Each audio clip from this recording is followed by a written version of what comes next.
अस्सलामुअलैकुम। मैं तहसील भेरा की चंद मसाइल हैं उन पे आपको आगाह करूँगा।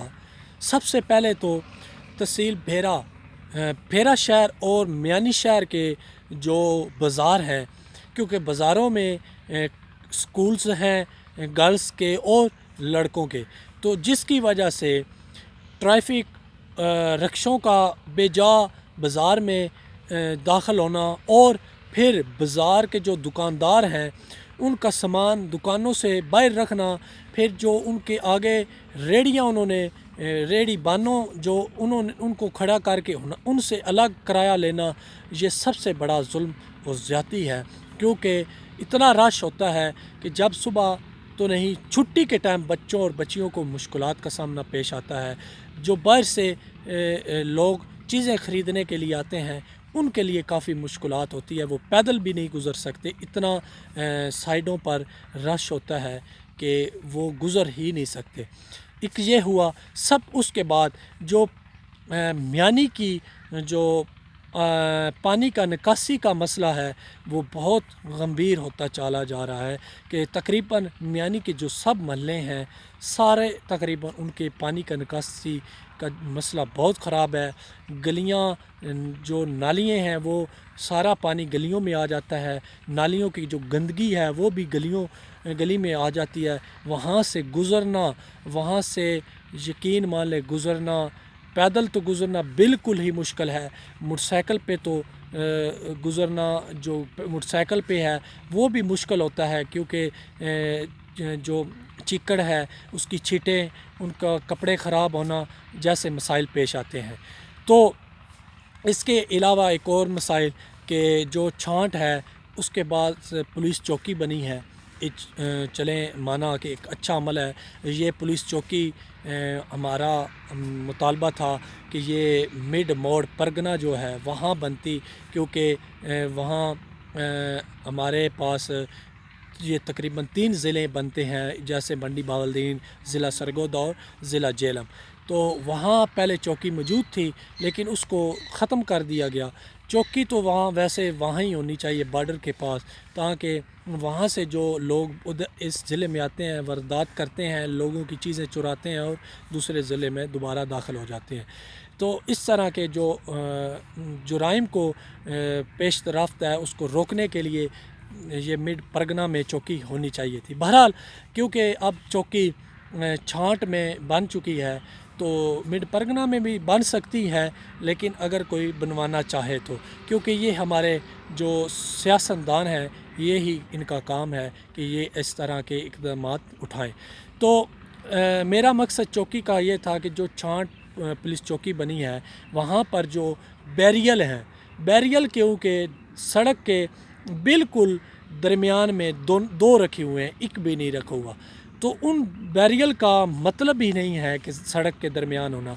इससे पहले भी मैंने इस पे काफ़ी लिखा है, इस पे आवाज़ भी उठाई है, क्योंकि इन बैरियल का मतलब ये होता है कि जब आप बैरियल का मतलब ये होता है कि जब आप नाकाबंदी की हुई हो, कोई गाड़ी या मोटरसाइकिल किसी को रोकना हो, तो उस टाइम ये बैरियल सड़क पर रखे जाते हैं ताकि आप आसानी से नाकाबंदी करके इन चीज़ों को चेक करें और रोका जा सके।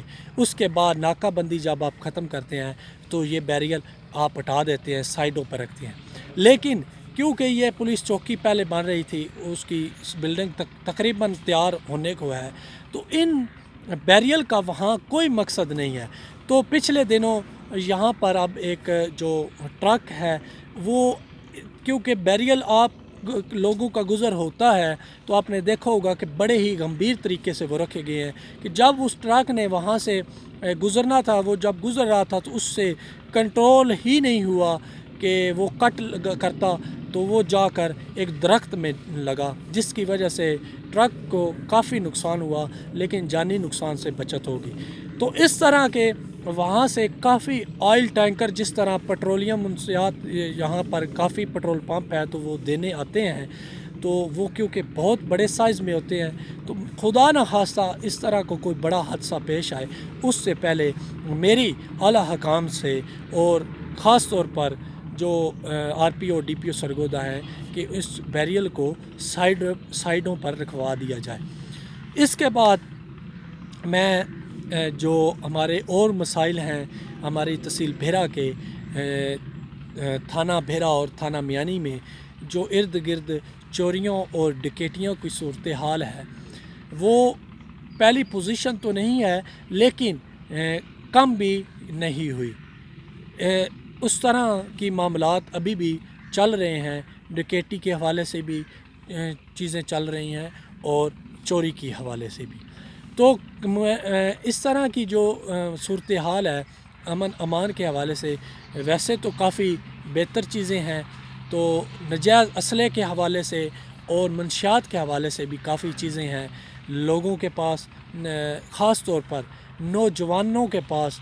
جو بچے ہیں، نوجوان تو ہوتا ہے بالغ سے جو بچے ہیں جیسے 14-13 سال 15 سال کے بچے ہیں، ان کے پاس بھی پسٹل ہے، تو برداشت کی کوئی حد نہیں ہوتی۔ جب بھی کوئی بات ہو تو وہ پسٹل نکالتے ہیں اور فائر کر دیتے ہیں۔ نشے کا جو سسٹم ہے وہ بھی ابھی تک بالکل نہیں رکا۔ لوگ جو پرانے ہیں وہ اسی طرح اپنا نشہ سیل کر رہے ہیں۔ اس میں خاص طور پر بڑے خطرناک نشے آئس کا نشہ ہے، اس پہ لوگوں کو اب بچوں کو خاص پر لگایا جا رہا ہے۔ اس سے بچنے کے لیے بھی قانون کو تھوڑا سا عمل کرنا پڑے گا اور حرکت میں آنا پڑے گا۔ ان کے خلاف سخت کارروائی کریں، نہ کہ یہ 6 ماہ میں واپس دوبارہ آ جائیں۔ ان کے لیے اتنا سخت رولز ہوں کہ یہ سالوں وہاں جیل میں ہی رہیں۔ نجائز اسلحہ رکھنے والوں کے خلاف بھی اچھے طریقے سے قوانین تکڑا قوانین بنائیں تاکہ یہ نجائز اسلحہ رکھنے والے بھی اس چیز سے ڈرے۔ تو میری جو اعلیٰ حکام ہیں ان سے گزارش ہے کہ یہ چند جو مسائل آپ کو بتائے ہیں ان کو حل کریں تاکہ عوام ان چیزوں سے آپ پر اعتماد ہو کہ واقعی ہی گورنمنٹ ان چیزوں پر عمل کرتی ہے۔